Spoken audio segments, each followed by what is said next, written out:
নমস্কার। আরজি কর নিয়ে রাজ্য শিক্ষা দপ্তরের ঘটনার ঘনঘটা দেখুন। 23/8/2024 গভর্নর অফ ওয়েস্ট বেঙ্গল বিকাশ ভবন একটা নোটিফিকেশন জারি করেছে। সেই নোটিফিকেশনের মূল বিষয় ছিল যে সরকারি পলিটিক্যাল প্রোগ্রামে স্কুল আওয়ারে কেউ পার্টিসিপেট করতে পারবেন না।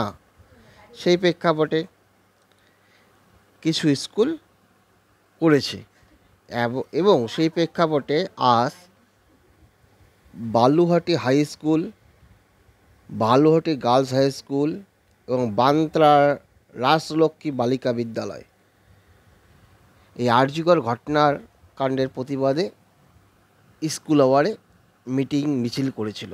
সেই প্রেক্ষাপটে এদের 3 স্কুলের এইচওআইকে সেকেন্ডারি এডুকেশন অফ হাওড়ার নোটিফিকেশন জারি করলো, শোকেস নোটিফিকেশন। কেন আন্দোলনে পড়ুয়ারা? 3টি স্কুলের প্রধান শিক্ষককে শোকেস রাজ্যের। হাওড়া জেলার 3টি স্কুলের প্রধান শিক্ষক শিক্ষিকাদের শোকেস করল জেলা শিক্ষা দপ্তর।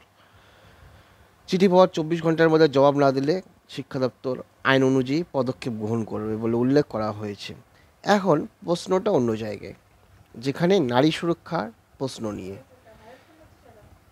আরজিকর কাণ্ড যেভাবে শুধু রাজ্য বা দেশ না, বিদেশেও এর ঘনঘটা ছড়িয়ে গিয়েছে। এই প্রেক্ষাপটে যেখানে রাজ্য সরকার চাইছে আরজিকর কাণ্ডের দোষীদের কড়া চরমতম শাস্তি হোক, সেখানে কেউ প্রতিবাদ করাটা স্বাভাবিক। এবং এই প্রতিবাদের বিষয়ে রাজনৈতিক মহলের বিরোধী রাজনৈতিক নেতৃত্বরা বিভিন্ন কথা বলছে। সেই প্রেক্ষাপটে তৃণমূল দলের মুখপাত্র কুণাল ঘোষ টুইট করেছেন, স্কুলে প্রতিবাদ মিছিলে সরকারের নিষেধ নিয়ে বিভ্রান্তি কাটান।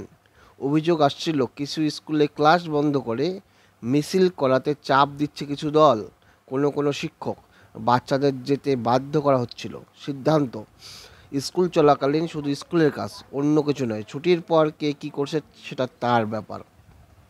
কুণাল ঘোষ এই টুইট করেছেন এবং তিনি দাবি করেছেন যে 3 স্কুলের প্রধানের যে শোকেস, এর মূল কারণ স্কুল আওয়ারে তারা মিটিং মিছিল করেছিল। স্কুল আওয়ারের বাইরে যদি করতো তাহলে তা অবশ্যই 3 এইচওআইকে কোনো ধরনের শোকেস করতো না শিক্ষা দপ্তর। কিন্তু বিরোধীরা বলছে যে শাসক দল জনগণের কণ্ঠরোধ করার জন্য এই আরজিকরের প্রতিবাদ করতে বাধা দিচ্ছে।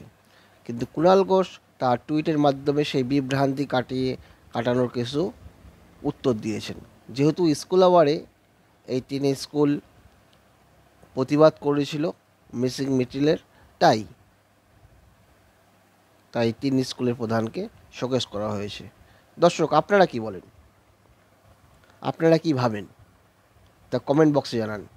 শাসক দল কি নিয়মের তাগিদে ওই 3 স্কুলের প্রধানকে শোকেস করেছে, না কোনো উদ্দেশ্য নিয়ে শোকেস করেছে? আপনারা কমেন্টে জানান। ধন্যবাদ।